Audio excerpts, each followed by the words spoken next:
Esto es Locos por el SaaS, un podcast de tecnología y negocios para solucionar problemas reales desde la experiencia de sus locutores, Pablo, Cris y Félix.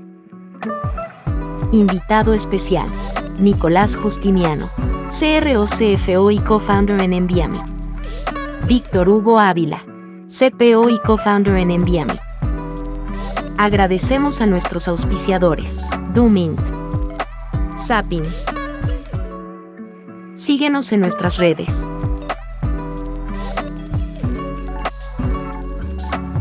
¿Abro yo? Venía de vuelta, Pablo, ¿cómo va? Volvió Pablito de sus vacaciones. Oye, harto rato fuera, ¿eh? Estuvo desconectado. Vamos a hacer un capítulo de eso, yo creo.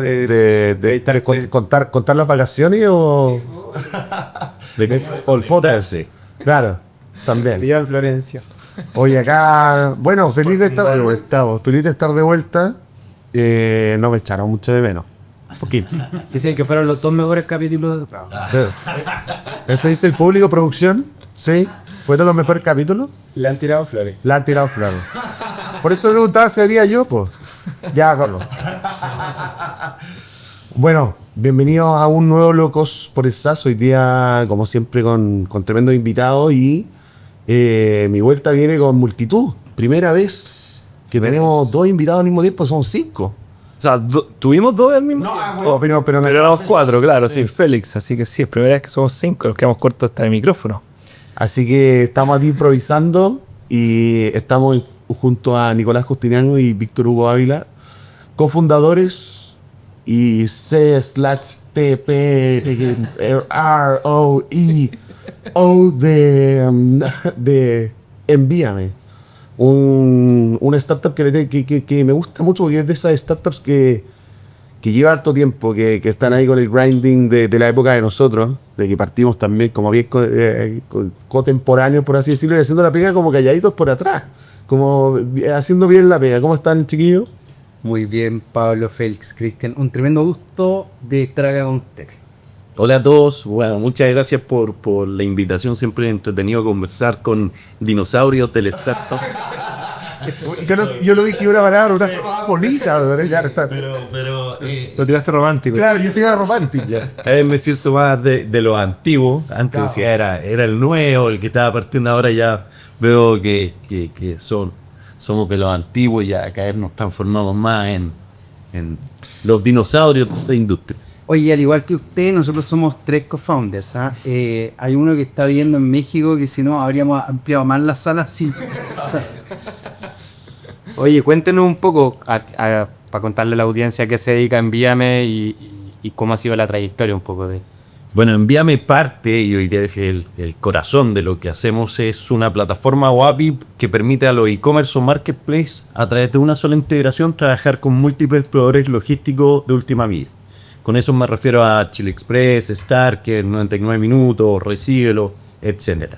Homologamos la forma de trabajar con cada uno de ellos, desde la creación de los pedidos hasta el tracking de ellos, a cómo resolver las incidencias.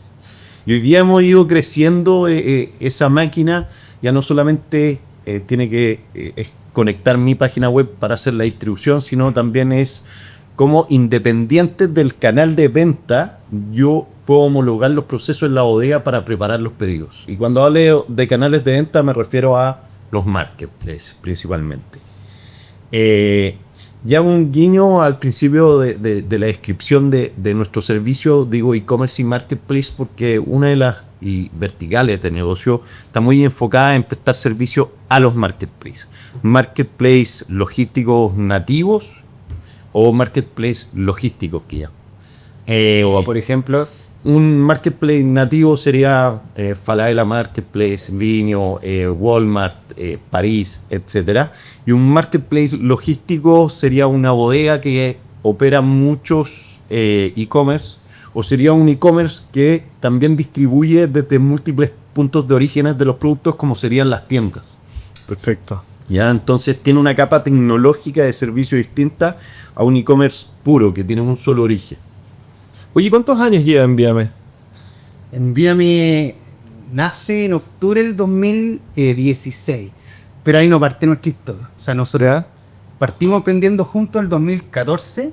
Traídos con nosotros, de verdad, de verdad somos dinosaurios, de verdad. Bien.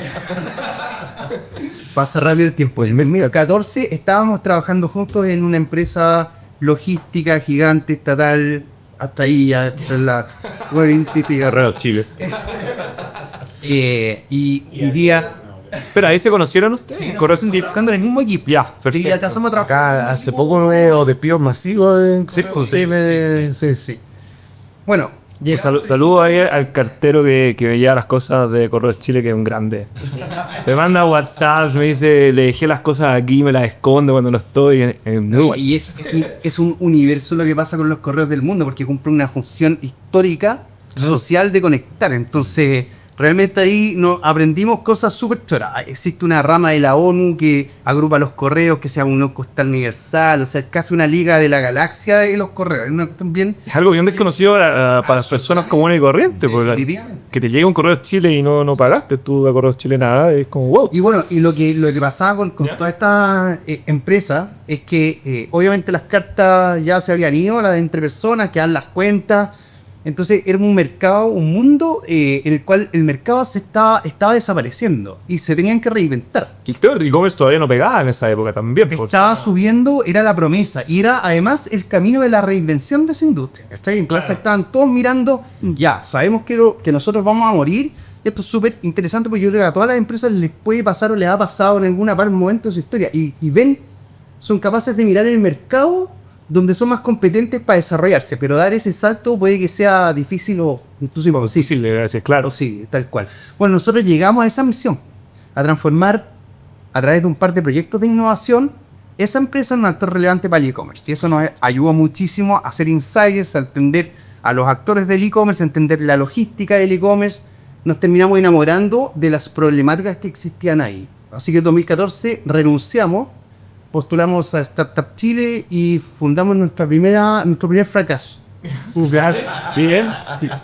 Interesante, anclados con eso. Pero, ¿cómo lo abordaron al principio? Pero también ligado a la logística. Envíame. ¿Y cómo fue? Sí, fue un poco como por qué emprendimos fue porque en Correos nos encontramos la oportunidad de generar la innovación necesaria que necesitaba el mercado con lo que se venía, ¿no? Y poco podemos ver con lo que dijiste antes. Hoy día Correos está pasando por complicaciones dado que no se pudo reinventar por todo el tema político que había detrás. Claro, tampoco Entonces, burocracia. y horario que te ponen como con el gerente de innovación, no sé si les tocó algo así como en la empresa grande, que es años luz a poder implementar algo. O sea, en el fondo No pincha ni corta el gerente de innovación generalmente. No tiene capacidad. En esa época era el que estaba preocupado de los computadores funcionaran. Bueno, análisis gerente de innovación de revisar el SOTA, pero eso llega detalladito. Va a coderarse de la impresora. Elegí, obviamente, y impresoras también, por AVE. Bueno, pero Correos cada 4 años tiene como un cambio en los lineamientos. Claro. ¿Verdad? Porque cambian los directivos, las gerencias. Entonces eso no te permite hacer transformaciones profundas en la empresa. Con horizontes de tiempo más de 4 años, imposible, claro. Claro. Pero sí, en ese momento hubo un equipo, yo me sumé al final, que creo que marcó bases para mantener a Correos como líder de la industria de e-commerce durante varios años. ¿Qué actores había en esa época? ¿Estaba Correo? ¿Estaba Chile Express en esa época también? Chile Express muy fuerte. ¿Estaba fuerte ya? Sí, era fuerte. Ya. Sí. Era o sea, el actor más relevante de e-commerce en ese minuto. Pero había muchos más en esa época, ¿no? Estaban los otros pequeños, pero no entiendo muchos, ¿no? Sí, estaba Sí. Correos, Chile Express, Sararken y hasta la que ese tenía otro nombre, era Turbus Sí, podría haber. Turbus Cargo, exactamente, ¿verdad? y Blue Express. Ya. Eso eran como los 4 grandes. ¿Ya? Perfecto. Y ahí habían algunos más pequeños, pero informales, como que no había este boom que hay. ¿Qué intentaron hacer ustedes en ese minuto? Pero antes voy a contar una pequeña anécdota. O sea, nosotros, ese proceso, a lo mejor a ustedes les pasó algo similar en su industria. De una empresa gigante que quiere meterse a un rubro del e-commerce, pero no tiene una API de creación de órdenes. ¿Cachai? Entonces, ¿cómo querer redibujarte en un mercado tecnológico Que y no está en la infraestructura. ¿cachai? Claro. El archivido por pendrive o por mail, ¿cachai? Entonces, en realidad, estaba ahí muy lejos de tener algo. O sea, más allá de ser una gran empresa, un gran músculo logístico, entender el e-commerce, O sea, a nosotros nos ha pasado en varios momentos eso, con distintas como capacidades de infraestructura que ha ido cambiando en el tiempo, y en finanzas eso es una locura. O sea, piensa tú que cuando nosotros partimos con Dooming, teníamos que conectarnos a los facturadores electrónicos y ni siquiera tenían API en esa época. Y los scrapers eran... Y tener que scrapear y eran malísimos. Y eran malísimos, y al final lo solucionamos con Scraper. Después estuvo todo el tema de Open Banking, que hoy en día ya los bancos están, hoy día salía la noticia del Banco de Chile lanzando API, que ya sudándose a la ola de todos los demás, pero hace 3, 4 años era impensado, po. Y aparecieron soluciones enfocadas directamente a resolver ese problema, como un Fintos, por ejemplo. Y Pablo, ese precisamente el paso que atrapamos nosotros los emprendedores. O sea, cuando encontramos ese eslabón en una cadena gigante, un eslabón que está roto. Exactamente, sí. Ahora, igual el tema del timing, y lo veía como en un congreso que hablaba Horowitz, que de los ganadores y los que no logran como subirse a esa ola, que de repente están como demasiado temprano a una problemática, ¿cachai? Claro. Y yo decía, hay grandes equipos que podrían haber resuelto X, que resolvieron Y, que era una fracción de X, y que se tuvieron que ir a otro lado, que son grandes emprendedores, que tenían grandes equipos, etcétera, y después llega otro meses después, no sé, 18 meses después, y me agarra una cuestión parrilla. Claro. No sé cuántas veces trataron de solucionar antes de Zeppelin el factoring digital, por ejemplo. O sea, hubieron miles de empresas que en el camino. Y de hecho, nosotros cuando partimos Dooming, me acuerdo que nos juntamos con, no me puedo acordar el nombre, Pablo, de alguien que había hecho un software de cobranza pero que no había despegado, y que como que hizo como juntarlo con Dooming en su minuto.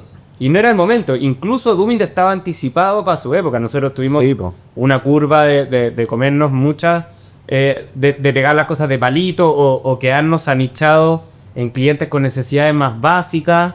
Y hoy día en el fondo podemos atender mucho más con toda la infra que existe, pero es difícil ese trade-off entre decir llegué muy temprano y congeniarlo con el optimismo que tiene el founder, porque el founder dice, no, esta cuestión ya llegó, ya es el momento, ya llegó, las APIs van a aparecer en cualquier minuto, o la infraestructura, o no sé, se viene DHL y va a marcar el paso, o se va a venir a Amazon y va a cambiar todo. Como que uno tiene que congeniar eso. Si es real, la palabra que usaste, yo venía manejando para acá y decía, ¿qué es lo que define a un founder? Y el optimismo es uno de los elementos que está en la persona. Fundamental. Casi más filo. Absoluta. Pero la única forma que puede ser un requisito. Sí, exacto. No, sí, pues sin un optimismo Bueno, ahí incluso un fondo pesimista, así. Como echándose a sí mismo bajo. Así, Igual yo a eso le sumo el hecho de que, no sé, pues Chile es un mercado muy chico. Entonces, la infraestructura que existe en Chile, y siempre las startups como escalables están pensadas como para ir a nivel regional. Entonces, también tenés que pensar en cómo esa infraestructura va a estar después, no solo en Chile, en Colombia, en México, en los países de la región. Y el timing con respecto no solo a lo que lograste en Chile, sino que en qué minuto salir bien, si es que existe la infraestructura afuera, si es que tu solución hace sentido afuera, como que eso es un pelo más a la sopa, porque quizás en Estados Unidos o en Europa, como que la infraestructura ya está y está operando, y tenías un mercado para jugar ahí con esa infraestructura por años y años y años antes de preocuparte de tener que salir a hacer algo. Y ahora, Pablo, le voy a dar el pase a Nicolás para que responda a la pregunta que me hiciste a mí, que está linkeada con lo que tú dijiste, timing.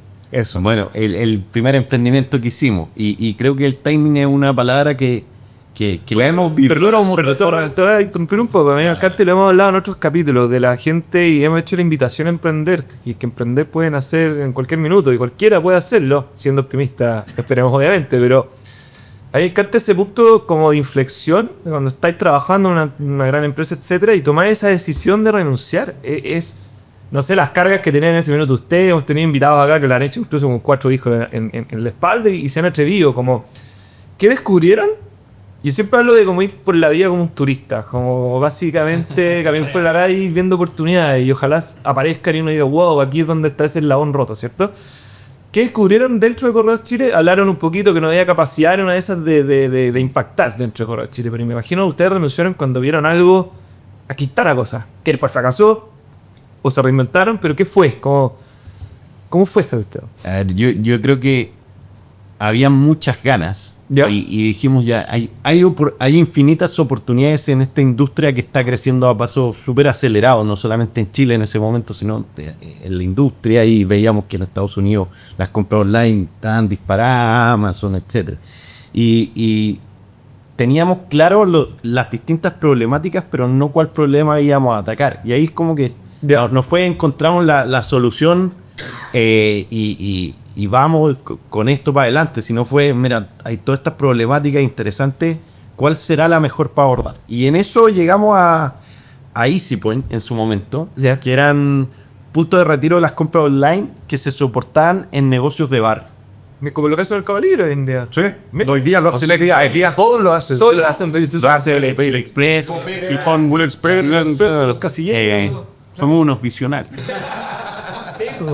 En 2014 seguíamos más de 100 almacenes. No, y EasyPoint se llama. EasyPoint. ¿Vieron 100 almacenes? Sí, 130 puntos. Estáis locos. En Santiago y en México igual. Y en regiones. Mira. Pero bueno, tuvimos un montón de aprendizaje, no solamente... Bueno, también tiene que ver con quizá el proceso personal, no solo timing, como en el sentido que quizás como la ejecución no es la misma que con la experiencia que tienen hoy día o con lo que fueron aprendiendo. Yo creo que a nosotros también nos costó. Muchas veces. 100%, o sea, si no hubiésemos fracasado... No creo, estoy seguro. O sea, una forma muy buena de aprender, lamentablemente fracasando. Exacto. O sea, uno espera no volver a equivocarse en las mismas. Claro. ¿verdad? Porque lo aprendiste haciéndote la herida. Exacto. Bueno, y a ver, partió este negocio de nuevo. Yo era en ese momento el más chico. Bueno, sigo siendo el más chico. Eso no va a cambiar. Pero sería más chico. Pero ya un año salió de la universidad, o sea, tenía una carga atrás como pequeña. Me iba a casar pronto igual. Ya, hizo igual. Me iba a casar chico. Pero ahí sí, me imagino. Por culpa del pequeño. Pero Víctor ya y bueno, sobre todo tú, Víctor, ya tenías ahí como más historia o más mochila en la espalda. En esos momentos estaba como cambiando su vida, ya formar familia, etcétera. Y creo que eso también nos hizo afiatarnos, porque entendimos las distintas realidades de cada uno y cómo nos podíamos apoyar. Perfecto. O sea, el primer momento fue, no el primer año, pero al poco avanzar fue, Víctor va a tener una hija. Ya. Oye, vamos otra vez, vaya para su casa y le arrendamos el departamento para que... Ya. Qué bueno. Fue buenísimo. Te imagino. O sea, creo que eso tú puedes contar más como los sacrificios de ese momento, pero lo importante era cómo nos entendimos como socios y teniendo realidades distintas y pudimos seguir empujando, ¿verdad? Lo justo no necesariamente es igual para todos, sino lo justo es entender también como la realidad de la otra persona. Mira, muy buen punto. Eso lo estuvimos hablando en su minuto, de lo importante que es esa relación entre socios, que incluso tiene que ser, o es más fuerte que en el matrimonio. O sea, tenéis que vais a estar en momentos muy difíciles, sobre todo al principio, y lo que decís tú, el tema de la justicia, evaluarla en base a las necesidades y las realidades de cada uno, yo creo que es importantísimo y uno de los puntos que tiene que conversarse. Y lo hablábamos en el capítulo anterior con el Nico de Bambe, un poco de acordarse cuando esta cuestión escala de lo que pesa ese periodo inicial. Claro. Porque esos sacrificios que uno hace dicen mucho, porque cuando nos está yendo bien está lleno de ejecutivos y personas con experiencia y te pueden llegar con un sueldo increíble a hacer la pedera y quedarse hasta tarde y toda la cuestión.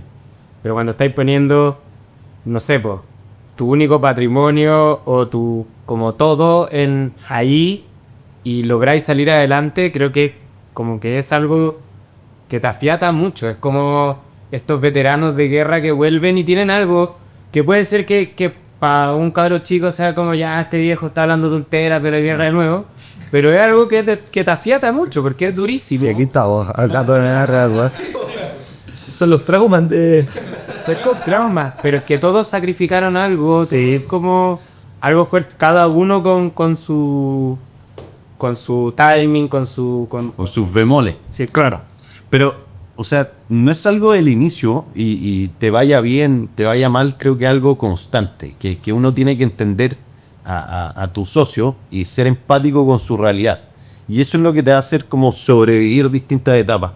Sí, voy a Pero donde tuvieron que pivotear ahí, como igual es difícil, porque en el caso, para dar el ejemplo, ya tú recién salido de la U, sabéis que pivoteemos, chao, como hay que, y podéis tomar la decisión mucho más claro, y otro te dice, no, pues ya tenemos 100 almacenes, Claro. como tratemos de hacer que esto funcione. Ese momento fue durísimo y clave, fue crucial, porque en el fondo creo que la historia pudo haber terminado ahí. Efectivamente, habíamos postulado Easy Point a 500 Startup México ¿Ya? y Nico se fue a México. Entonces, éramos 3 socios, por ahí había un par de muy buenos, sí, muy buenos colegas desarrolladores que son parte también de la empresa. Pero en algún minuto volvimos a ser 3. Y en ese fuimos 3, estábamos enfocados en hacer las cosas en Chile y Nico levantando puntos en México, vendiendo el pitch. ¿Cómo estaban las finanzas en ese minuto? horrible. Pero el revenue, ¿había algo de revenue? ¿Había algo? No, o sea, en el fondo, claro que sí, pero considera que esto nos pasa a todos. No te pagáis sueldo. Claro. O sea, con suerte le pagáis el sueldo a alguien más. Exacto. Y en nuestro caso, mantener la red de puntos tenía un costo. ¿Cachai? Porque había que pagar una comisión al almacén, Ya. había que darle un poco de tráfico, aunque fuese simulado, que era lo que nosotros hacíamos, Ya. a mantener la red funcionando viva, ¿cachai? Entonces teníamos los paquetes de mentira. O sea, enviábamos una vez al mes a cada punto una bolsa con nada, un cartón. Y de repente nos llamaban y ahí de ahí que está el proceso fallaba. Oiga, parece que esto es una estafa porque abrimos la bolsa y no había nada. Pues nos volvían que abrir las bolsas, sondear que alguien iba buscando. Entonces, todo eso en realidad era la estafa. Sí. ¿Cachai? Y Nico estaba ya haciendo su mejor esfuerzo, levantando puntos, convenciendo clientes. Pero desarrollo de software éramos 2 personas, 3 personas o en algunos casos 1 persona. Entonces no nos podíamos enfocar en Chile, que teníamos un par de clientes, y en México. Y nos pasó con un cliente, que fue clave. Ese cliente nos dijo, ya, ustedes me ofrecen los puntos de retiro y además están integrados a los courier. ¿Sabéis qué? Para mí la integración con el courier es un problemón. Porque me falla, porque este es con XML, el otro es con no sé qué, bla, bla, bla. ¿Por qué bajarte los puntos? Déjame pasar por ahí y usar tu integración con los courier. Y Ahí nació. así nació, ¿cachai? Y de repente eso empezó a funcionar. Y otro cliente, lo mismo, ¿cachai? Y dejó de ser como empujar, los clientes empezaron a pedir. Tal cual. Claro. Oye, y era full tecnología, entonces no había que ir a la calle a ¿No había nadie que lo hiciera en ese minuto? ¿Era algo nuevo? Mira. Sí. Estaban partiendo los primeros muy civi. Y en esa, Ya. en una llamada, un día X, Nico, Víctor, ¿cuándo me va a integrar un courier en México? Porque y yo, chanijo, ¿sabéis lo que pasa? Es que aquí tenemos un par de clientes que nos están pidiendo esto y esto como que está funcionando. Y nos están pagando. ¿Cachai? Sí, ya está. Digo, la factura. Y Nico dice algo así, ya, pero no podemos hacer las dos cosas. O sea, está bien lo que me estáis contando, pero no podemos hacer las dos cosas. Entonces, o hacemos los puntos o hacemos la integración. Ya. Estaba con Javier, mi otro socio, al lado, y los dos así, las integraciones. Y Nico dijo, mañana me vuelvo a Chile. Yo quería que dijeran los otros. Sí, pero... Quedó así como peinado de atrás. No, pero es que en esa época te decían que México era todo y si no, como que si no existía y... Porque estaba todo linkeado con ese levantamiento de capital, que no existía en Chile. Sí. ¿Cachai? Que pues Chile, tu levantamiento de capital era ganarte 60 palos de la expansión de Gorf. Y ese era grande, ese es como el grande. Porque hoy día se levantan rondas de 500. Pero igual hay que reconocer que ese ecosistema fue clave para construir lo que se ha construido hasta Por acá. eso, pero si queréis construir algo grande, no sé, con 60 palos no eran Pero, o sea, el aprendizaje fue tremendo, el de irnos afuera y todo, y ver otro ecosistema, como entender que era internacionalizar un servicio. Pero el error que cometimos fue que perseguimos el financiamiento y no los clientes. Claro. Bueno, pero Hoy día ese error los nuevos lo cometen harto. sí, pues usted se enfoca. Porque hay más financiamiento aún. Pues. Claro. Sí, real. Y trabajáis para la próxima ronda. No, y se mide el éxito como levantar plata.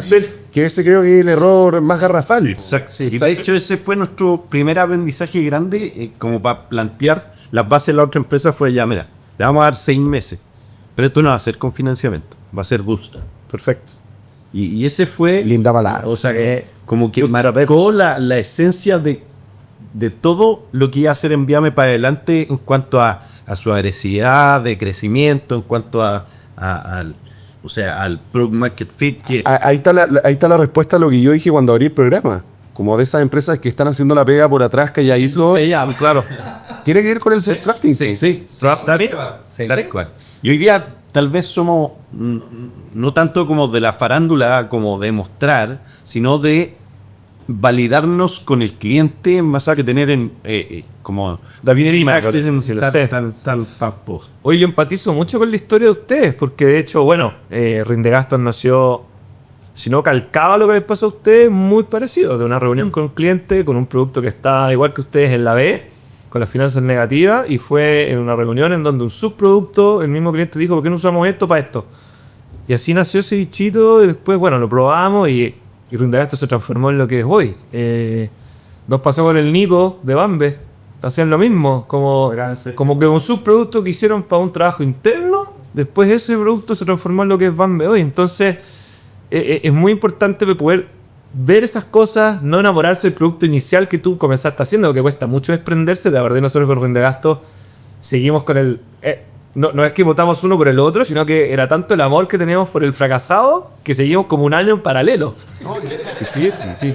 No queríamos dejar el otro, era tanto como el esfuerzo que le habíamos metido, el sacrificio, etcétera, que nos costó mucho darlo por muerto. Y te enamoraste de la solución. Exacto. Sí, Pero no solo eso, yo creo que también es de lo que de tu proceso como founder en ese periodo, ¿cachai? O sea, como que uno cuesta, o sea, no sé, el dominio easypoint.cl lo renuncié el año pasado.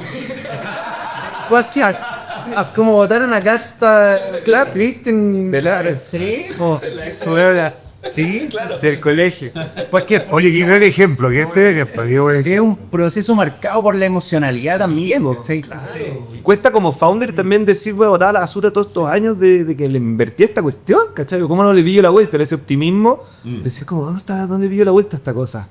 Pero por eso, es muy similar a la historia nuestra con Rindegastos, exacto. Oye, después, igual, eventualmente levantaron capital, hubo alguna historia con 500, que era como la gran aceleradora de esa época, ¿no? No, nos pasó, eso que va ahí, digamos, es EasyPoint 500, después fue solamente Envíame, y Envíame, bueno, lo que tú dijiste que es la definición al final de Product Market Fit, es que empezamos a crecer harto, siendo un equipo chico. Llegamos Esto pre-pandemia. Sí. Llegamos al 2018 y ya teníamos un break-even y quedaba para seguir creciendo orgánico. Entonces nuestra situación había cambiado bastante. O sea, nos sentíamos mucho más sólidos. Al punto que durante el 2019 también nosotros dijimos, oye, pucha que hemos pelado papa acá. ¿Cómo nos vemos con esta empresa a futuro? El 2019, a finales de año. Ya. No sabía, antes de la pandemia. No sabían lo que se les decía. No sabíamos, entonces. Y en esa. Oye, esto no está creciendo como debería. Ojalá haya alguna externalidad que nos cambie todo. Que vaya justo a favor de nosotros y en contra de todos los demás. Y nos pasó que fue, bueno, ¿qué tipo de empresa vamos a hacer? Vamos a hacer una empresa que se va a mantener en cierto nivel y que nos va a dar cierta comodidad y vamos a bajar un poco las revoluciones de todos estos años. La cerra lechera. Yo me la sentaba a las 4 de la mañana, pero Notar la decisión. Ahora nos chantamos, aquí está lechera. bajamos 2 cambios y, o sea, en el fondo son las preguntas que tú te hacías un montón, pero ¿a dónde querías llegar con esto? Y consensuamos en que queríamos Comerte el mundo. absolutamente eso, o sea, la estratosfera, pero había que tener esa conversa. Es una cosa muy importante, la alineación de expectativas y todo lo ambicioso. ¿Cuál? En un minuto que sentí Que hacer Por eso, claro. Sí, porque el otro, o sea, no es nunca quedarse en la zona de confort, pero es, ¿nos quedamos en Chile o miramos Latinoamérica? ¿Cachai? Y creo que los tres, sin duda, llevemos esto al límite. O sea, con la decisión levantamos plata y nos diluimos un poco en pos de agrandar la torta. Son todas esas decisiones que entre tres tienen que estar súper alineadas. Tiene que estar alineada la ambición. De hecho, la ambición. Lo que más se habla de lo que genera como conflicto entre los founders, que es una de las principales razones de por qué las empresas fracasan también, es diferencia en el tamaño de la ambición. Como lo que alguien cree que es excelente, el de al lado cree que es como el desde. Y si no están alineados en esa conversa, todas las decisiones divergen. Pero en cuanto a contratar, en decisiones de producto, en todo para abajo, se desalinea. Pero no es la ambición, o sea, todos por esencia quieren ser lo más grande posible, pero ¿qué estás dispuesto tú a dar? ¿Riesgo o cuánto riesgo tomar? ¿Cuál es el sacrificio que hay a dar para que esa ambición no sea solo un sueño, sino algo que vaya a construir? Es que para mí esa es la ambición y qué bueno que lo definiste de esa manera, porque todos podemos decir que queremos llegar para allá, pero a la hora de realmente calibrar esa ambición, claro, tiene que ver cuando te empecé a encontrar con las piedras de tope de lo que significa ser, no sé, un Amazon, o lo que cuando veis las historias de los founders de Mercado Libre, que son 4 o 5, no sé cuántos son, pero psicópatas, todos, vieron la vida. Es heavy eso porque, no sé si a ustedes les ha pasado también, que de fondo ya llegáis a un punto en el que para el común de las personas tú estás en una posición como de éxito. ¿Por qué? Porque emprendiste, porque te fue bien, porque tu empresa funciona, porque hay crecido, porque no es fácil llegar a ese punto. Entonces, y uno está ahí como con esa ambición 10 escalones más adelante diciendo como, oye, estoy años luz de lo que necesito lograr. Lo comentaba, me acuerdo, Anti de Comunidad Feliz, como decía, bueno, mi mamá, que cuando me pregunta cómo voy, ¿qué le respondo? ¿No? Increíble, po, weón. Pero llego de vuelta a la oficina y me está yendo como el hoyo, po, weón. ¿Cachai?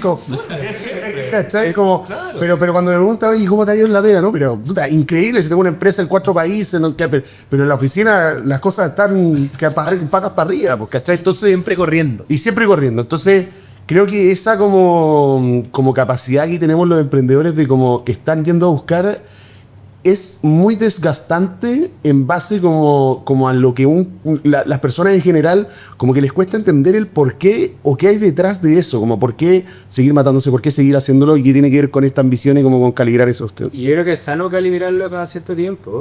O sea, como el ejercicio que hicieron ustedes cuando el 2018, hay que seguir haciéndolo para adelante porque cambia de eso. O sea, como Y cambia la prioridad y la Cambias tu realidad. tu realidad, realidad también, y también los proyectos personales. la energía como de que lleváis encima. O sea, también quizás el equivalente a levantarse a las 4 de la mañana hoy día es otra cosa en compromiso y en ganas. No misas oficiales, o sea, como... Sí, Yo que quisiera, no podría. yo lo veo como la analogía a los jugadores, no sé, pues como un Pirlo, como un Gattuso, que al principio corrían y su gran cuestión era correr como loco y después te volvís más estratega y le metís las con mismas 24 horas porque al final no dejáis de pensar en tu empresa. Como me pasaba la otra vez que un gallo me preguntaba que trabajaba en inversiones, me decía, ya, pero ¿qué tanto trabajan los emprendedores? Si yo me voy de la oficina a las 10 de la noche, bueno, me tienen así todos los días. Yo digo, bueno, no es un tema de horas en la oficina. Yo le digo como, yo veo pasar un auto y estoy pensando que de alguna manera se relaciona con mi startup, me va a entrar en la cabeza. Yo veo a mis clientes en la calle y como pienso, tengo que hacer esto, como, no, nunca te desconectáis, no en el sentido de como querer un trabajólico, sino que tu trabajo, tu vida, como está muy mezclado en ese sentido, como, me pasaba, veo el camión de Grupo Prisa, que es cliente nuestro, increíble, bacán, pienso en las cuestiones que tengo que hacer con él, o, a partir de eso, otro problema que estaba pensando, siempre estáis pensando en distintas cosas relacionadas a la pega, como, yo no me imagino, en la analogía a un artista, por ejemplo, dejar de pensar en la estética o en un trazo o en algo que vio y decir como uno no desconectáis nunca la cabeza, que no es algo malo, no es algo que me agote, pero es una realidad, a diferencia de alguien, con mi amigo el que trabaja en inversiones, que lo tuvieron hasta las 9 de la pega, salió de la pega y no quiere pensar en ni un número más de la inversión, le da lo mismo la guerra en no sé dónde cresta, como quiere ir a tomarse un copete con los amigos, no sé, ¿caché? Pero es por la presión que nos ponemos nosotros de estar siempre creciendo, ¿verdad? O sea, ¿cómo crezco más rápido? Una empresa tal vez consolidada, no en una etapa en la que nos encontramos, tiene una presión distinta porque es mantener o crecer a cierto porcentaje como menor. Pero cuando tu presión es ¿cómo me reinvento todos los días para crecer más rápido? Creo que eso... es más exigente. ¿Sabes lo que me pasa a mí? Yo digo, cuando deje de correr, empiezo a decaer. Entonces como que siento que tenéis que estar a una máxima velocidad con la tecnología, con el producto, porque cuando dejes ese ritmo va a pasar otro, que es el turno de él, ¿cachai? El turno de él de dar el extra, porque al final, nada, pues hay un ciclo, en todo. Entonces, esa es una presión que uno lleva, no sé si a ustedes les pasa, pero no te deja. No. Pero es que al origen de esta conversa, ustedes se salieron de una pega porque se dieron cuenta que no estaba, o sea, lo que querían aportar no tenía un impacto. Cuando uno está en esta pega, te das cuenta que agarráis un problema y tenía impacto. Y después resolviste ese y hay otro, y hay otro, y hay otro. Y es como adictivo. En el sentido de que como que todo lo que haces tú como emprendedor en tu emprendimiento genera un impacto increíble en las personas, en los clientes. No hay nada más rico que, no sé, lanzar una funcionalidad nueva que habéis pensado, ir a ver a un cliente que esté feliz. Como es algo adictivo para mí. Sí. Entonces, en el mundo que yo creo que eso deja de pasar es cuando ya ni siquiera depende de lo que le metís tú, como que eso viene por inercia, tú, por el hecho de que estás en algo que constantemente te desafía, que constantemente te permite explorar cosas nuevas. Hablábamos al principio de ser triceo, qué sé yo, de estar en varias áreas. No sé, nosotros acabamos de meter a alguien en marketing y nos dio clases de un montón de cosas que no sabíamos y obviamente decíamos, puta, obvio que hay un montón de cosas que no están funcionando porque estamos metidos nosotros. Pero también hay un montón de cosas que están funcionando porque nosotros podemos meternos lo suficiente como para echar a andar algo, pero lo suficientemente poco para dejarlo en manos de alguien mucho mejor y verlo crecer. Le prendiste el carbón al parrillero, pues, que se meta el buen bueno para la carne después, ¿cachai? Sí, pues eso. Bueno, ahí la felicidad no existe sin la tristeza, por así decirlo. Entonces, como tú necesitáis puntos de comparación y el emprendimiento te da eso, es una montaña rusa de emociones. Cuando encontráis, no sé, vos lanzáis un servicio, se vendió y causó un impacto, tú decís, ya, está ahí arriba. Claro. Pero también tenía el contraste de ese, no sé, pues fracasaste en algo y gran parte de emprender es fracasar muchas veces por esos pequeños momentos de éxito, que ojalá duren lo máximo posible. Pero uno se empieza a acostumbrar como a esa montaña rusa de emociones y la empezáis a necesitar, voy a sonar como un poco exagerado, para sentirte vivo, ¿sí? Pues como los gallos que se tiran del Red Bull, de la cuestión que ya se tiran del no sé cuánto, ahora se están tirando del espacio, para volver a sentir la misma adrenalina. Creo que va en línea un poco con esa... Oye, yo los quiero llevar como saliendo un poquitito del emprendimiento y llevarlo un poquitito más al SaaS en particular. Y comentaban que, por ejemplo, tu rol está en dos áreas, producto y tecnología. Nosotros siempre hemos tenido una discusión bien interesante ahí con respecto a... Son dos áreas que deberían tener contrapesos por lo general, que es bien interesante ese contrapeso que se puede generar entre la persona de tecnología y la persona de producto, o que sea una sola persona que lidera ambas áreas. ¿Cómo es llevar esas dos áreas? Y creo que es una discusión bien interesante si se separan o no. Te encuentro toda la razón. Creo que es necesario el contrapeso, porque si no se torna en darle el favor de repente a las prioridades tecnológicas que existen. Yo soy el informático, entonces a mí me pueden llevar fácil por ese camino de, Claro. oye, metámosle más horas virtuales. Claro. Sí, pero si hacemos esta, cambiamos la arquitectura, podríamos estar ahí. Por ese incluso evaluar un proyecto no es su mérito de valor y lo estoy evaluando inconscientemente en base al esfuerzo del técnico que hay que meterle y eso entra muchas veces en conflicto con... Incluso el desafío tecnológico y el placer que te entrega resolver ese problema, claro, que no estés resolviendo un problema de negocio. Entonces, te encuentro mucha razón. Nosotros lo que hicimos en el área de producto es el área más joven o una de las áreas más jóvenes de la empresa. Porque antes lo que se hacía es recibir requerimientos de manera desarticulada como parte. Eso, como todos hacen, y vos... ¿Qué medio y no la quiso así? Tienes que mostrar derechito, Marco. Sí, entonces el área de productos nace un poco para dar forma y articular una forma de trabajo. ¿Sí? Bien. Pero quienes formaron el área de productos no son gente tecnológica. Perfecto. Son secuestrados del área comercial, del área de operaciones. Entonces el contrapeso se da por la cultura que trae ese grupo de personas que se han tenido que ilustrar mucho más y lo han hecho tremendamente bien en los temas tecnológicos, pero que en realidad son la voz de los otros stakeholders dentro de una gerencia de producto. Y creo que en eso, ahí funciona el contrapeso. Y yo, claro, trato de que ellos resuelven y de resolver obstáculos. Entonces, al final es una autogestión ahí en dos equipos que forman parte de gerencias separadas. O sea, soy el head, pero son gerencias separadas. O sea, hay con un CTO de alguna manera o un VP de tecnología, algo por el Slack que hace ingeniería, algo así. Sí, exacto. Y después una persona de producto. Head de producto. ¿Y la persona de producto qué background tiene? Es una especie de ingeniero comercial, también con formación en finanzas. Perfecto. Y el equipo abajo está compuesto de diseñadores. Ahí está UX. Sí, debes meter UX ahí, sí. Sí, porque el prototipado y toda esa parte del mundo tiene que escuchar al cliente y adentro. Arréglame las cosas que te pedí, por favor, gente de front y de backend.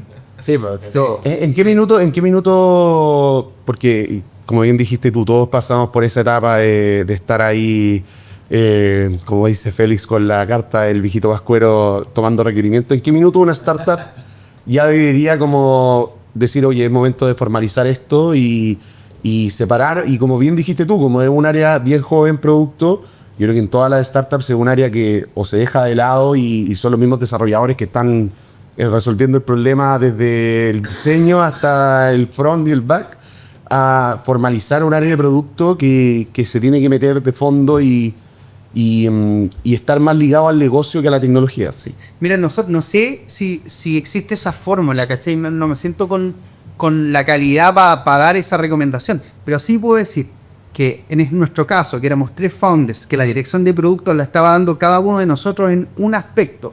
Cuando tuviste que tomar un metro de distancia de eso porque habían demasiados temas y empiezas a delegar esas funciones, es momento de pensar si necesitas una persona que permita integrar esas misiones. Porque claro, nosotros hablamos todo el día, entonces la visión está integrada, pero cuando tú la delegas a alguien de tu gestión, no necesariamente va a tener la misma integración que tienen los founders. Se haya alejado, de la primera línea también, como que lo que para ti es prioritario puede ser un capricho. Claro, a cierta escala, como, esto hay que hacerlo sí o sí porque lo hablé con X cliente. Y quizá... Ahora, ¿qué porcentaje de caprichos salen de los founders hacia abajo y eso deja de existir en algún minuto? Es de la capa donde lo hace la pregunta y después así. Porque el otro día me comentaban de empresas ya, startups que son... Y que siguen existiendo los caprichos founders. Sí. Hay un meme. Yo no me llegué a los caprichos de los founders, porque el founder tiene una mirada más holística. Es ese turista que está viendo oportunidades en todos lados y de esos 10 caprichos, en esas uno. Sí, po. Lo que voy. Sí. Ya, si son 100 al día y lo hicieron, pero está ahí más. Ya, no, pero que encuentro que siempre tiene que estar ese. Hay que reivindicar el capricho founder. El capricho populares. Jeff Bezos dice que uno de los secretos del éxito en Amazon, que lo dio en la charla, que la podemos poner ahí de tecnología en Italia, no me acuerdo bien. El gallo decía que contrató un gallo de producto muy muy bueno, que es uno de los como 5 del secreto del éxito de Amazon, y lo pescó un día y le dijo, mira, tu mente va súper rápido, le dijo a Jeff Bezos, tu mente va súper rápido y tenéis muchas ideas, probablemente tenéis al menos 100 ideas que pueden matar esta compañía al día. ¿Cachai? Entonces lo que tenéis que aprender es un poco como a saber cuándo es el timing para ir soltando esas ideas. Porque él decía, las ideas que tenéis son todas increíbles, pero tú tenés que soltarlas al timing en que la organización está lista para asimilarlas. Porque de repente tú estás viendo 20 años para adelante, traéis una cuestión y tenéis al equipo ejecutando algo en el día de hoy y le soltáis una bomba y todos se marean con, pero en verdad lo que dijo Jeff Bezos es increíble, tenemos que hacer Amazon Web Services. Y si la soltáis al tiempo que tu organización no puede como digerirla ni siquiera, pueden terminar matando la compañía, matando el foco, generando conflictos internamente, etcétera. Entonces es súper importante también saber manejar eso. Y oye, cómo cambian las dinámicas, porque por seguro que cuando son una organización de 5 o 10 personas, claro, sí, podéis cambiar la dirección hace alguna hora. Claro, pero cuando el equipo empieza a crecer, ese ejercicio le hace el aire.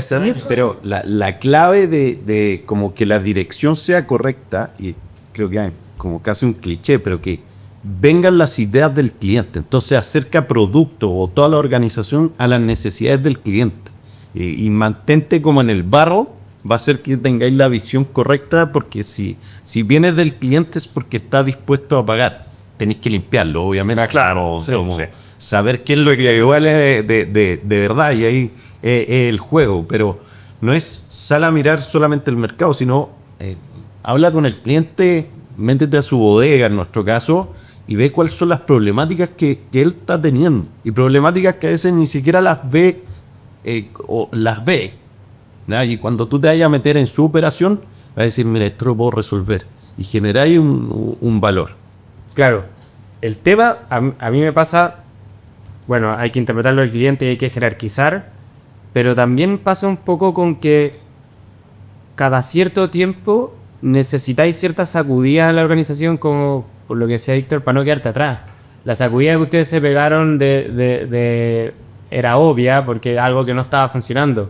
Pero después, si te quedáis como atrapado haciéndole infinitos features a los clientes, podéis terminar con un Frankenstein. Cada cierto tiempo igual hay que mirar tu industria y decir, Obvio. mirarla como un outsider y decir, chuta, tengo que hacer algo como a otra escala y no solo esperar a que otro haga un gran movimiento y te barra por el lado. En el caso de ustedes, no sé, pues entra Mercado Libre, pasó lo del LuxPress, hay integraciones verticales, es una industria bien movida.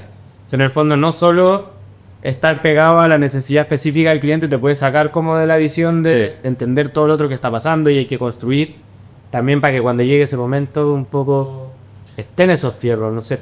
Sí, es real. O sea, no hay una fórmula exacta de cómo lograr el resultado óptimo, pero para mí el foco principal es el cliente, porque es crear productos que estén dispuestos a pagar, o servicios.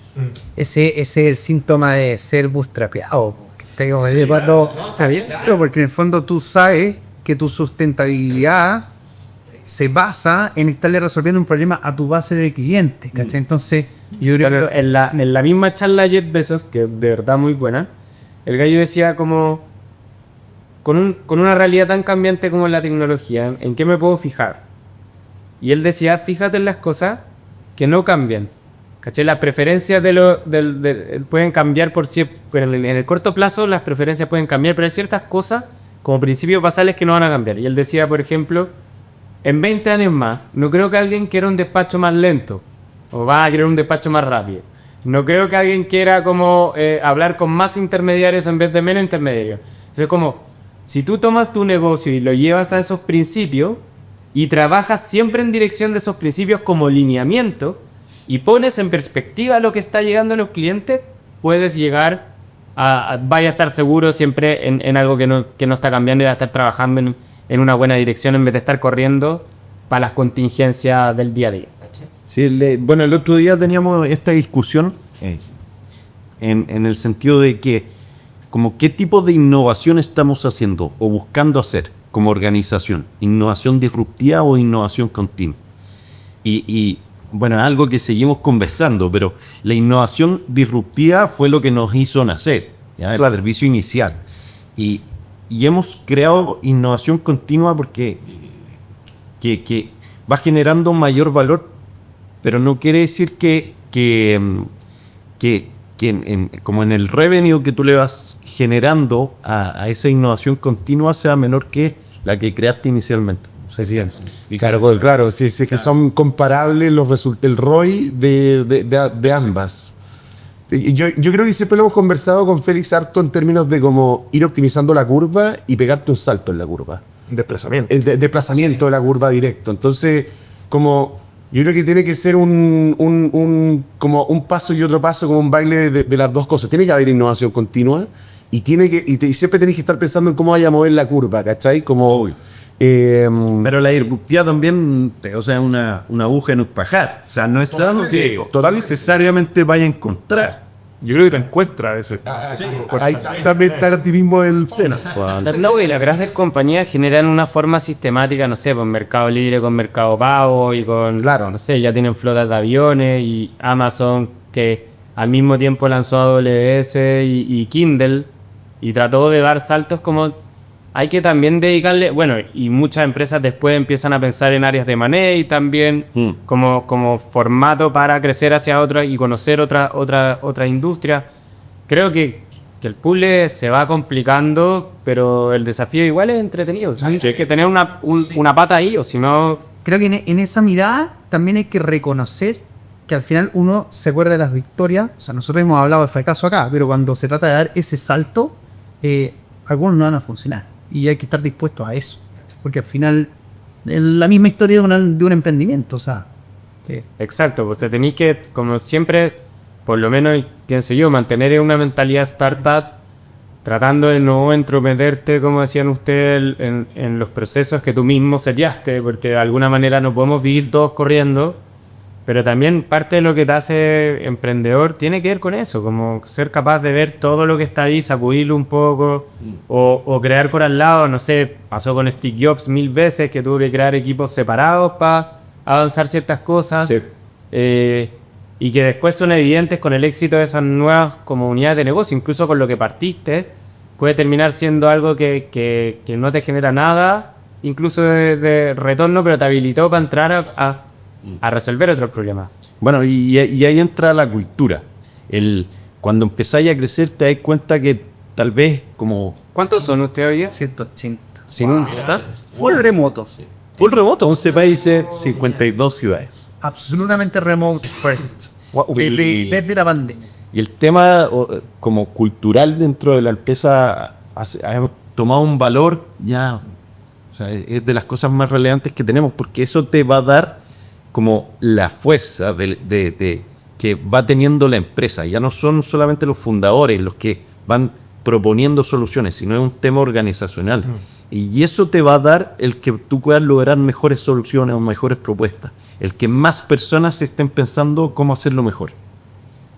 ¿Cómo hacen para que ocurra eso? No, y remoto. y remoto. Y remoto, como porque nosotros, claro, la pizarra lo arregla todo para ir a proponer ideas, pero ¿cómo hacen remoto o se juntan cada cierto tiempo? O sea, eso fue un sueño que tuvimos en algún minuto de nuestra historia, pero la verdad es que las personas están tan distribuidas, trabajan desde 11 países de Latinoamérica, desde 56 ciudades, o sea, juntarnos sería inviable o sería como realmente gastar un saco de plata. Entonces, nada, la construcción del mito cultural, hay un equipo de cultura y talento que es completamente separado de los temas administrativos asociados a la relación de personas, ha sido un trabajo permanente. Entonces, construir el mito de nuestra cultura, los tótems de los equipos, las cámaras siempre encendidas, el fondo corporativo, las formas de relacionarnos, los check-in, los check-out, la forma de resolver problemas, es un asunto que requiere una gestión diaria para que la cultura permanezca viva en un entorno remoto. Y todos reconocemos que perdemos algo en este camino. O sea, el face-to-face entrega cosas que nunca vamos a poder tener, por bien que lo haga. Sí. Pero por otro lado, también reconocemos aquellas cosas buenas que nos entregan a quienes vivimos lejos. No, ninguno de los dos vive en Santiago. Claro. O sea, hay que predicar con el ejemplo, ¿cierto? Y talento global, absolutamente. que son increíbles. O sea, Y que el pitch encontrar el talento en cualquier parte. Claro, o sea, exactamente. Sí, pues. Pero igual tenemos ciertas limitaciones para que funcione. O sea, ¿Qué plataforma usan para pagarle a todos los... ¿Usan Deal en ese tipo de plataformas o no? Sí. ¿Usan Deal? Sí. Ya. Sí. Ya. bueno, y tenemos sociedades Abrieron sociedades en varios países. Claro, porque tenemos Envía existe en Chile, Perú, Colombia y México. Ya. Entonces, ahí tenemos Ya operaciones. viene el fuerte de las personas, quizás. Sí. Pero en tecnología desde cualquier parte. Mira, hay países que me encantaría conocer todos dentro del rango horario. Claro. Sí, po. Esa es lo único y la otra regla que teníamos al fin. y el idioma. Y el idioma. Sí, claro. Eso es importante. Nos gustaría... Y quiero saber qué tips podrían dar a empresas que quieran trabajar 100% remoto, que les ha funcionado, o cosas que no deberían hacer y que Esos fracasos a nivel He escuchado, y tengo una historia. Es una persona que en tecnología nos renunció a los 3 días. Un desarrollador que hizo una excelente entrevista técnica, extraordinario. Pero su expectativa de trabajo era una especie como de freelancer, ¿cachai? O sea, a mí me asignan tareas y yo las resuelvo. Y yo gestiono cuándo. Y si trabajo a las 3 de la mañana, asunto mío. O sea, yo te diría que tener definido tu forma de trabajo remoto es clave desde el proceso de reclutamiento. O sea, mira, somos una empresa remota, pero acá trabajamos de esta forma, siempre conectados. Si alguien te escribe, tú respondes. Si es que te ausentas por la razón que sea, el status de Slack, le avisa a tus... Claro, hay que educarlo un poco, ¿sabes? O sea, mucho que lo de Amaya está en el supermercado, pero igual. Entonces, pero si estoy remoto. Sí, como que hay condiciones que son parecidas a la presencialidad, pero tienen que estar establecidas. entonces, limar todas esas fricciones con un rayado de cancha, pero así desde el inicio, ayuda a que todos nos ajustemos, nos adaptemos. Realmente nuestra forma de trabajar es como si estuviésemos en una oficina. O sea, perfecto. ¿Ocupa alguna cuestión como de, no sé, cómo se llama? Discord, como que te moví el monito, se acerque al orto. Eso pasaron por eso, seguro. Sí, o sea, Una fiesta de fin de año, o sea, sí. vuelve a una discoteca con tu simi, bailar. Pero antes tenemos un mes, Está el weón que se curó rebote. ya, que es el mes de la cultura remota, donde hay, no sé, campeonatos de juegos online, actividades, así como una especie de alianzas, pero online. Y es súper entretenido, o sea, la gente se motiva de una manera increíble. ¿Sabes qué encontró súper interesante? Dada la cantidad de gente que tienen y obviamente que permee esa cultura, esos lineamientos, etcétera, esa subárea que hicieron dentro de personas. No lo había escuchado. ¿Cómo se llama? Cultura y talento. Cultura y talento. Netamente centrada en eso. Absolutamente, es trabajo y cultura. Sí, eso me imagino hacen esas alianzas, ¿cierto? Ellos están encargados de eso. O sea, sería muy difícil, no lo veo sin un área que esté siempre. No, y lo interesante enfocada en eso. es que conversan dos cosas que por lo general no parecieran tan cercanos, que es como ese rayado de cancha de como, oye, así son las minutas, así son los check-in, así tenemos que trabajar, así nos conectamos, con alianza y como felicidad y bienestar en general, como que es súper interesante. Sí, no lo había escuchado, está muy bueno. Y también es clave a quién contratas. O sea, el teletrabajo no es para todos. Ya. O sea, el ser full remoto no es para todos. Y depende también en qué etapa estás tú. Y cuesta más con gente más junior, ¿no? O es más fácil con gente que ya trabajó en oficina. Que valoran y más. Los que ya trabajaron en oficina. Eso me pasa un poco. Si lo valoran mucho más. Tele es 100% remoto, por ejemplo.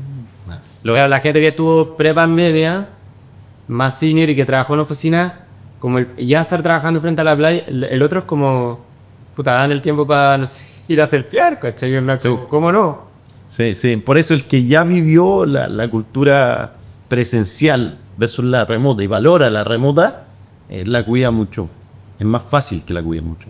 Y entiendo estas reglas de oficina también, claro, porque antes, puta, responder dentro del día, no sé, conectado, estar disponible, como no puedo pensar solo en mí y en mis tiempos, porque la pega con 180 personas está concatenada de alguna manera. No sé. Sí, y bueno, y hay temas de comunicación que son siempre interesantes. La comunicación escrita es infinitamente más pobre que la face to face. Entonces, lo que tú ves, y un poco ese mensaje que siempre estamos transmitiendo, cuando uno lee un mensaje que parece cargado de ciertas emociones, resuelve con una videollamada, porque cuando te lees Siempre. Y si no, Un mail perfect uso, una vez me dijo, los mails no tienen tono. Es antiguo.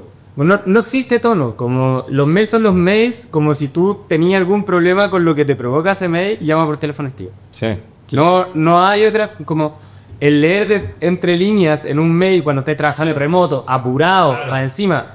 Yo a veces no saludaba como cuando estábamos full remoto y era, oye, necesito esto, y de repente releía o me daban de feedback como, bueno, dame más contexto, o saludar, ponme hola, dame la utilización.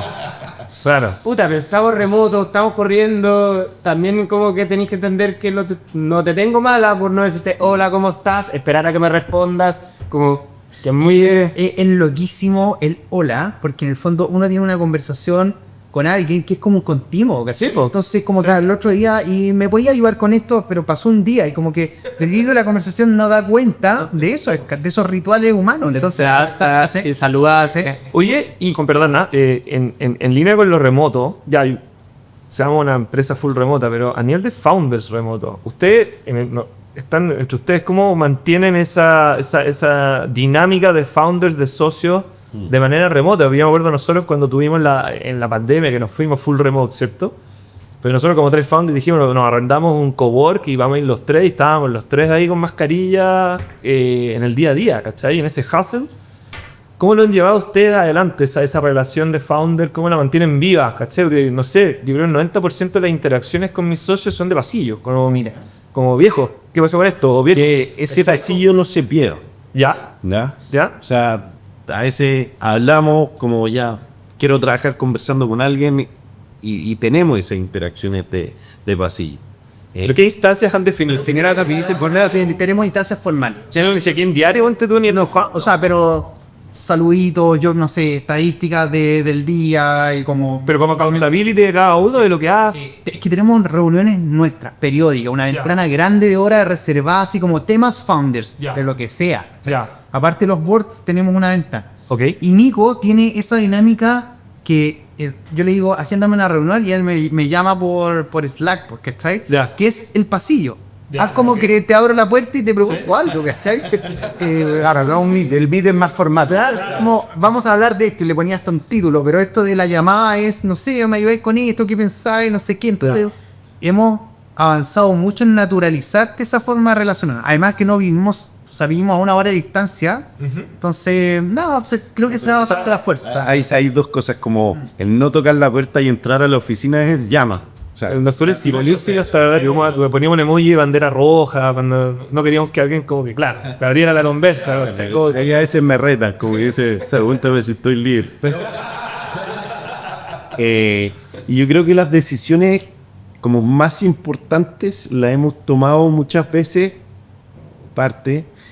cuando viajamos juntos a visitar un país, a ver clientes, etcétera. Pero se les hicimos por canceliar, entonces también. Tienen que... Esa instancia nos enriquece harto. Es verdad lo que tú decís. Cuando nos toca, o sea, una vez al año, al menos, como que viajamos a ver la operación, algunos clientes relevantes de los otros países, y ahí estamos justo en las 24 horas. Claro. 5 días, claro. Entonces, Es suficiente por un año. y pues sabes que, porque nada, o sea, fuiste a ver al cliente, después te tomáis una cerveza, pero seguís conversando de pegas hasta la 1 de la mañana y después te levantás y sigues la misma, ¿cachai? Y hacer como un loop. Y no estar, no sé, vos, tu familia o tu señora que te dice, oye, desconéctate. Ahí con Chris decíamos eso, que cuando nos tocó ir a otros países, era increíble porque en verdad son 24 horas que no acabó el baño, que no llegó el no sé cuánto a arreglar, no sé qué cuestión, como... No. Sabes que no está, que bueno, no hay forma de que podáis resolver algo desde allá y saliste a las 6, 7 de la pega, llegáis al hotel, estés conversando, como todo es como una semana así. Es como un retiro. Es un retiro. Bueno, hay otras que hacen estos famosos offsites, o no sé cómo se llaman. Se van como todos los gerentes. Me acuerdo el de Global, creo que hacía eso una vez al año en todos los heads o todos los chief of algo. Lo hicimos una vez y fue muy interesante. Pero ahora lo que estamos haciendo es ir nosotros a visitar. Como que rentabilizamos el viaje. Visitamos clientes, visitar el equipo. Ahora los gringos, ellos, como se van por el día de San Francisco a Nueva York, es como irte de Chile a Colombia o de Chile a Brasil o más. Sí. Que sean Sí, ahora me pegaste de un día para otro. Perú, tema Pacífico y volví. Bueno, y tu baja, pero Hay que ir naturalizando también eso, subirse a un avión y llegar más parado, rápido, al vuelo directo. Sí. Pero bueno, la pandemia, al menos en nuestra industria, cambió muchas cosas y ya la relación con el cliente tenía un 80-90% online. Entonces nuestras relaciones también son así. Eso es tremendo. O sea, antes yo me acuerdo cuando éramos 3, 4 personas, salía, tú alcanzabas a tener con suerte 3 rounds de día. Como exactamente. Y coleccionaba tarjetas. Tenía y soy Tarjetero. Sábados de los sábados. Eso, o sea, ya no es. La primera venta, el 90% son online. Claro. Ya cuando estáis en etapa SAF, lo vaya a visitar y lo conocí. Y cada cierto tiempo visitáis al cliente, pero la mayor parte de las interacciones son online. ¿Y con empresas grandes también? Sí, con todas. Y es que algunas empresas grandes, algunas, que se han ido de web, también tienen una componente remota. Claro. ¿Cachai? Entonces, ya como que conectan con que esa forma de trabajar es válida. Ese es el punto, es válido. Antes no era válido. Era ven a verme a mi oficina y quiero aceptarlo con Y eso las empresas grandes lo están dando como beneficio. Yo me toca con reuniones con... La otra vez me pifiaron porque puse una reunión un viernes a las 3 con un banco. Y decía, pero los bancos son los que más trabajan, como están 40 personas y lo vieron, porque se lo deberían estar todo para el lunes. No, y me ha pasado cosas divertidas con los clientes que ya a veces como que se me olvidó si lo conocía o no presencial. Y cuando lo vi por primera vez, fue como, porque no sé, pues era más chico de lo que... Ay, ya, no lo conocía. Hay gente que se lo ve y lo ve y ahora... Sí. Y lo saludo así como de abrazo y ya llevo, no sé, 9 años conversando con 2 veces a la semana y ya como sé un poco más de su historia. Y cuando es presencial como que es alguien familiar casi, bro. Bueno, sabéis que eso nos pasa. De hecho, ahora hay personas de otros países por cuenta propia visitando, conociendo gente de acá, ¿cachai? Como que en el fondo es súper extraño. Bueno, no es extraño, es lo que uno busca, es como mágico que ocurra. Que es como en el fondo ver face to face una persona por primera vez en tu vida, pero sentir que te has juntado muchas veces con esa persona face to face, ¿cachai? Eso habla de la capacidad que tenemos los humanos de conectar. 100%. Oye, se nos alargó, pues bueno, con dos invitados era imposible intentar algo distinto. Vamos a pasar a la sección... ¿Y cuál es el nombre exacto del Pregunta incómoda. Preventa incómoda? La pregunta es Las preguntas. Estoy asustado.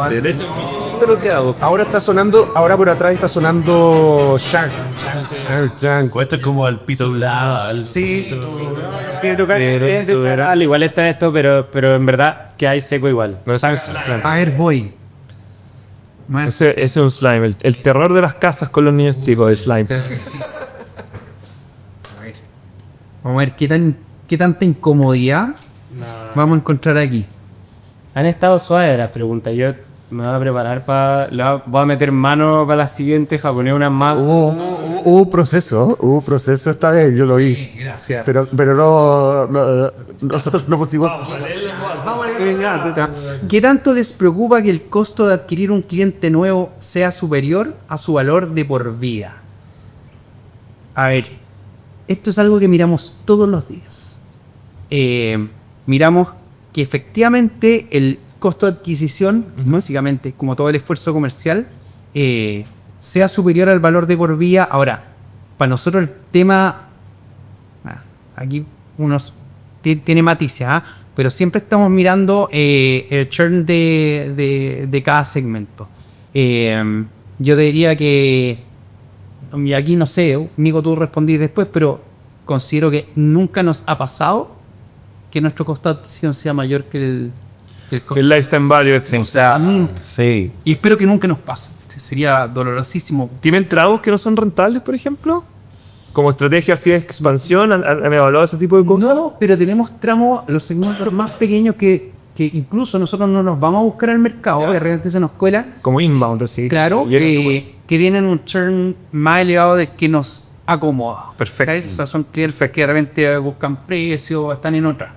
Porque no son leales, están mirando al lado y una lupa meto y... ¿Cuánto un payback razonable esperado? Sí, para usted. 6 meses. 6 meses. 6 meses. Súper sano. Sí, súper sano. Y esa pregunta también tiene algo importante que hemos ido aprendiendo, que es segmenta a tus clientes para evaluarlos por su segmento. Si veis Pero nunca le he dado fuera un segmento de clientes decir, oye, ¿sabéis que esto no lo atendemos? Sí.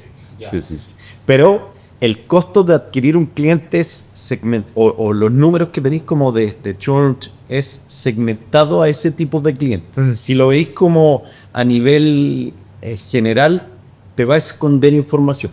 Claro. ¿Qué nos pasó? O sea, que en el fondo, precisamente por estos segmentos que no son nuestro foco y que tienen mayor rotación, si mirábamos el churn por Q de cliente, como que decíamos, ¿qué está pasando acá? Pero cuando tú lo veis por la contribución de ingresos que trae el cliente en su segmento, desaparece. Claro. Se te cachó. Entonces, ¿Será que me hicieron? sí, de Lo estábamos viviendo mal. Claro. Vamos con otro. Tú con una. Por eso se llaman preguntas incómodas. Slime como... Es sacar la pregunta. No es como.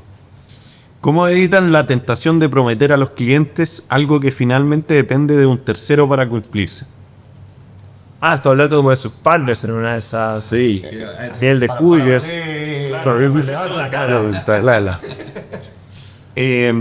Bueno, creo que siempre, y una de las cosas que nos ha destacado es la sinceridad. La sinceridad de asumir cuando nos equivocamos y ser súper claros, y la sinceridad de como prometer cosas no demasiado como... No generar sobre expectativas. Exacto. Entonces, lo que, o sea, parte de la esencia es, la logística es un mundo imperfecto. Y eso como que lo parto diciendo en general con los clientes. El tema es cómo afrontamos esa imperfección para entregar la mejor experiencia, ¿ya? Entonces, cuando llega un cliente y me dice, creo que nunca más se pierdan pedidos, le digo, no, eso es imposible. Claro. ¿Cómo te preparas para eso? ¿Cómo eso es lo que te amo ahí, igual? Perfecto. Es como darle la vuelta de dónde está mi valor. En Japón salía que en el aeropuerto habían logrado como 2 años sin que se les perdiera ninguna maleta, como...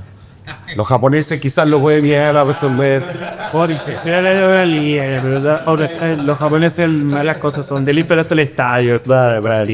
Oye, esta pregunta tiene otra lectura. Esta la voy a tomar la pregunta como también la relación entre nosotros, porque Nico ve la gestión de los clientes, ¿Ya? de la venta, y yo el desarrollo del producto y desarrollo de software. Entonces, también soy un tercero adentro de esta conversa. Y creo que una de las grandes habilidades que reconozco de mi co-founder es que no sé cómo este atril te puede servir para 100.000 cosas. O sea, como en el fondo es, no todo lo que necesita el cliente implica un nuevo desarrollo, sino que lo que tengo, mira, si tú lo miráis así y lo aplicáis de esta forma a tu proceso, también te resuelve el problema. Y mientras tanto, puedo mejorar la solución definitiva. Pero mira, aquí ya tenía una buena solución.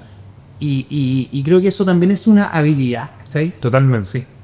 Que te permite decir, mira, esto es lo que tenemos, y no es perfecto, pero tu situación en este minuto es de completa manualidad, entonces ganáis. Ahí ya entramos en la ingeniería asesor de la venta, que es un temazo. Como se hablaba harto, lo hablamos en su minuto, como cuando el cliente te está diciendo que no a partir de pedirte otra funcionalidad y de poder calibrar tal vez con un, oye, pero a ver, veamos si somos una empresa que ya 7 años, que le resolvemos la cuestión a 800.000 clientes, no sé, y justo tú, que te cubre el 99% de todos tus problemas, hay un 1% que no te permite avanzar, también hay que mirarlo en perspectiva. Claro. Un poco cuando ya eres más maduro, eres capaz de ver eso. Quizás al principio estáis preso de que te ponen la pistola en la cabeza, te prometí algo que tenéis que ir a hacerlo, pero hoy día también podéis decir, oye, avancemos. Y si esto se transforma en un problema y en verdad se pierden 18.000 envíos por esa funcionalidad particular que faltaba, la podemos acelerar o la podemos poner en el roadmap, pero con esto debería estar.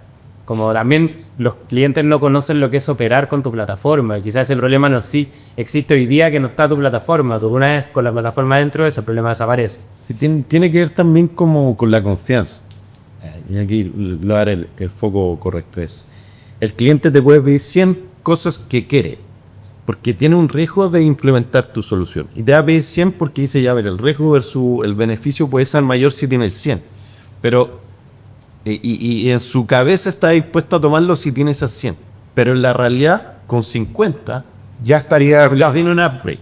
Pero hay un tema de confianza, sobre todo como, bueno, en etapas más iniciales, cuando no teníais cierta reputación en el mercado, que porque esta persona con el computador me va a hacer solucionar un problema que dice, claro. Entonces hay un tema de confianza que tenéis que entenderla del lado de la venta y ver cómo encontráis la forma de que él confíe en, ya, vamos a solucionar esas 100, pero vamos a importar.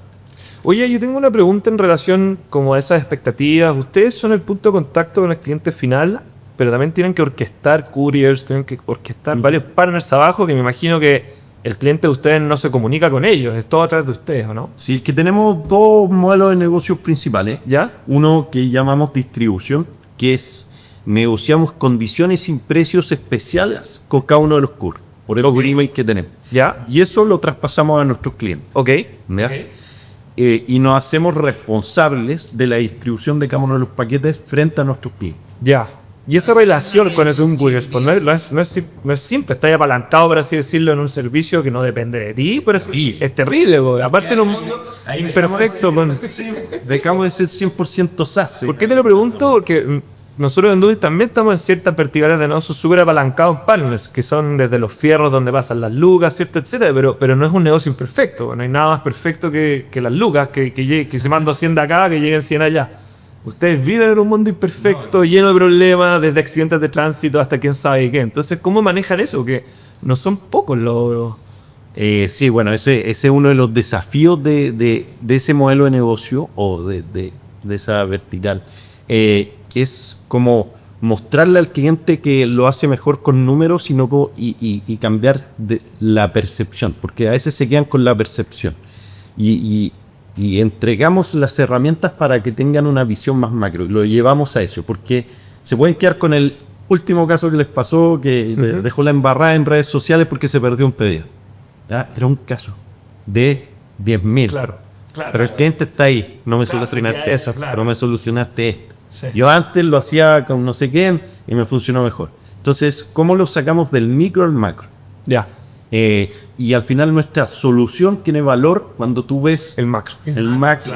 ¿Cómo le muestran ese valor Interesante. al cliente? ¿Tienen alguna fórmula como... Propuesta mensual. Sí, vamos mostrando información en línea. Mostrarle la capa tecnológica que le agregamos a la distribución, porque al final no tenemos los fierros, no tenemos los autos que distribuyan, sino tenemos que agregarle alguna capa de valor a los clientes, que es la tecnológica, y es el que puedan complementar distintos proveedores. Ya usar 2 proveedores va a ser, estoy generalizando, más eficiente probablemente que usar uno, o tienes menor riesgo como e-commerce. O ni siquiera eso, sino tal vez que te puedas cambiar de un momento a otro, dependiendo cómo te está funcionando, te va a entregar como el poder mantener la experiencia de compra que tú querías darle al cliente final. ¿Ya? O sea, tenemos clientes que trabajan con un solo operador con nosotros. Perfecto. Pero ellos saben que si ese operador falla o no cumple o hay algo mucho mejor que sale al mercado, se cambia. Entonces, le entregamos la seguridad de entregar la mejor experiencia de compra que existe en el mercado. En el momento del tiempo que corresponda siempre va a ser el mejor. Sí. Súper buen punto el que tocaron, porque en lo micro, en la casuística, lo que más pesa es el relacionamiento. Pero en el macro, lo que más pesan son los procesos, ¿cachai? Entonces, efectivamente, ser capaz de decir, acá, en el relacionamiento que tú tenés con la persona del otro lado para resolver un problema, está perfecto, pero estos problemas se repiten. Entonces, cuando tú miráis el macro, en realidad tenés que velar por un proceso que sea mucho más estable y que no dependa de esa persona que está al otro lado, que se puede mover a la otra empresa y que, en fin. Claro. Sí. Y el segundo modelo que tenemos es solamente la tecnología enfocado a los clientes más grandes, en donde París, por ejemplo, negocia directamente con los proveedores de última milla sus condiciones, pero a través de nuestra tecnología. Esa es nuestra parte SaaS 100%. 100% Sí, la otra es como una especie de market. Sí. Perfecto. Oye, bueno, pasemos a la sección final del programa. Estaba bien entretenido. ¿Alguna recomendación? Puede ser un podcast, un libro, alguna serie que vieron el otro día. Una herramienta, ¿sabes? No, lo escuché, no estuve acá con Jaime que recomendaba Suits y recomendaba series de tele. Sí. Hemos recibido de todo, así que lo que quieran recomendar a la gente que está partiendo, a la gente que le gusta el SaaS, cada vez la comunidad es más grande, nos llegan de verdad comentarios y personas que se han sentido como inspiradas gracias a estos capítulos, así que Se han leído los libros. se leen los libros, de verdad, lo que ustedes digan ahora va a tener repercusión real. En al menos una persona. Exacto. Exacto. Como decía el CICE, ¿cierto? Exacto. Y esto es 100% real. Voy con el libro. Yo acabo de terminar de 0 a 1 de Pickett Kiel, que a lo mejor ya lo han recomendado acá. Es un libro pequeño, muy bueno. O sea, creo que es un gran personaje del ecosistema startup, definitivamente relevante. Lo súper recomiendo porque te muestra un relato y sus puntos de vista respecto a la disrupción en la innovación que son súper interesantes. Y herramienta, hay una que yo uso muchísimo en el iPad para tomar notas, se llama GoodNotes, Porque me encanta el tema de Netefrito, yo no sé cómo... Y eso le está la DLC para el Afecto. No, y ahora no, y en la versión 6 con los complementos de ella. Danza extraordinario. La caligrafía que necesitaron era... Sí. Es muy buena de no separarla, muy muy buena hacer. Para firmar, te mandan un PDF, el firmar, lo mandas y extraordinario, etc. A ver, un libro, partamos por ahí. Yo creo que uno de los libros que más me marcó, hoy día puede ser obvio lo que dice, pero es The Lean Startup. ¿Ya? Bien. Cuando como partí leyendo ese libro, cuando salió ya, como esto de Villa ¿A tu cuántos años habrá salido ese libro ya? Fácil, ese año. Antes estaban todos enfocados en el plan de negocio. O sea, hoy día es como, olvídate del plan de negocio, parte, ¿cachai? ¿Cómo se llama el de Sí, es que el de era Canvas, ¿acaso la tenía? Y pues, no, Canvas, porque era como tu oportunidad, digo, tu no sé qué, o el FODA. Y creo que eso, bueno, nunca pasa de moda. Sí, es verdad. Realmente parte a tu MVP en prueba. Y tiene como en el sentido, los sueños... Es como un mindset que hay que tener más, básicamente, como si lees como entre líneas, que es como que te setea la cabeza a estar como en ese estado mental siempre, como lean, como... Sí. Que lo hablaba harto en este programa. El sueño, para que deje de ser un sueño, tenés que partir construyendo. Yo creo que lo más interesante de eso es que se puede aplicar no solo en emprendimiento, en todo, sí. Sí, es como el estilo de vida, como se... Sí. Y creo que, bueno, otra recomendación, y esto también es algo que es, como creo que es súper importante y los emprendedores que le ha ido bien lo tienen muy presente. Hay una película que a mí me emociona mucho y que la puede interpretar en distintas cosas, que es En búsqueda de la felicidad. ¿Ya? Y es como lo que tienes que estar dispuesto a hacer para el éxito y tener un propósito. ¿Ya? Y como nunca tengas miedo de volver atrás o de hacer cosas que tal vez ya como que nunca estés dispuesto a bajar o a hacer cosas que hiciste en el comienzo para partir de nuevo. O partir de nuevo. Sí. Pues no le tengáis miedo a atreverte.